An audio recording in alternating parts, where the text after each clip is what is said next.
جنگ حطین 4 جولائی 1187 کو عیسائی سلطنت یروشلم اور سلطان صلاح الدین ایوبی کی افواج کے درمیان لڑی گئی، جس میں فتح کے بعد مسلمانوں نے پیش قدمی کرتے ہوئے بیت المقدس کو عیسائی قبضے سے چھڑا لیا۔ مصر میں فاطمی حکومت کے خاتمے کے بعد صلاح الدین نے 1182 تک شام، موصل، حلب وغیرہ فتح کر کے اپنی سلطنت میں شامل کر لیے۔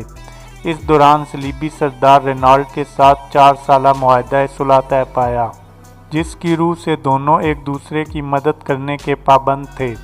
لیکن یہ معاہدہ محض کاغذی اور رسمی ثابت ہوا اور صلیبی بدستور اپنی اشتعال انگیزیوں میں مصروف تھے اور مسلمانوں کے قافلوں کو برابر لوٹ رہے تھے۔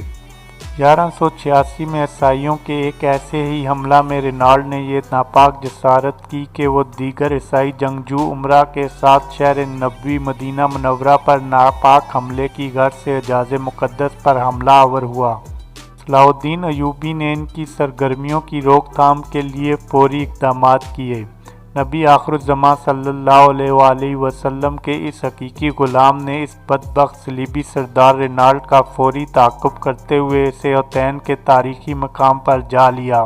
سلطان نے اپنے آقا نامدار صلی اللہ علیہ وآلہ وسلم کے شہر مقدس پر حملے کی ناپاک جسارت کرنے والے صلیبی لشکر پر ایسا آتش گیر مادہ پھینکوایا کہ جس سے میدان جنگ کی زمین پر چاروں طرف بھیانک آگ بھڑک اٹھی۔ اس خوفناک آتشی ماحول میں بھڑکتے ہوئے شعلوں کے درمیان 1187 کو حطین کے مقام پر تاریخ کی اس خوفناک ترین جنگ کا آغاز ہوا،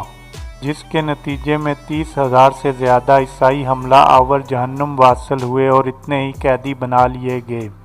بدبخت رینالڈ کو زندہ گرفتار کیا گیا اور پھر سلطان نے مدینہ النبوی پر حملے کی ناپاک جسارت کرنے والے اس گستاخ صلیبی سالار کا سر اپنے ہاتھ سے قلم کیا۔ اس فتح کے بعد اسلامی افواج چاروں طرف عیسائی علاقوں پر پوری طرح چھا گئیں۔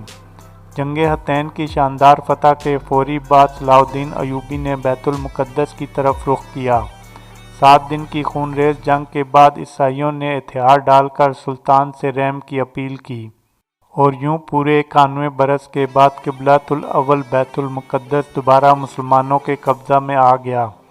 بیت المقدس کی فتح مبارک سلطان صلاح الدین ایوبی کا ناقابل فراموش اور عظیم الشان کارنامہ تھا۔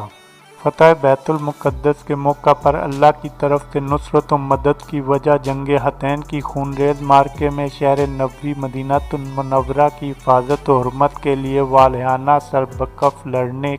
والے ایوبی سلطان کا عشق مصطفی کا جذبہ ایمانی تھا۔ صد آفرین کہ اس مرد مجاہد نے جب تک شہر نبوی مدینہ منورہ کی طرف میلی آنکھ سے دیکھنے والے صلیبی لشکر کو خاک و خون میں رون نہیں ڈالا، تب تک یا تو وہ مرد مومن مسلح پر اپنے اللہ کے حضور حالت سجدہ میں یا گھوڑے کی پیٹھ پر ہاتھ تلوار تھامے میدان جنگ میں موجود رہا۔ ایک سچے عاشق رسول صلی اللہ علیہ وآلہ وسلم سلطان صلاح الدین ایوبی اور اس کے سربکف مجاہدوں نے اپنی جانیں ہتھیلی پر رکھ کر اللہ کے محبوب نبی آخر الزماں صلی اللہ علیہ وآلہ وسلم کی مقدس نگری کی حفاظت کی، تو پھر مولائے کائنات اللہ سبحانہ وتعالیٰ نے بھی قبلہ اول بیت المقدس کی مبارک فتح کا سہرا ان کے ماتھے پر سجا کر انہیں تاریخ میں امر کر دیا۔ اس فتح عظیم کے بعد بیت المقدس پر تقریباً 762 سال تک مسلسل مسلمانوں کا قبضہ رہا۔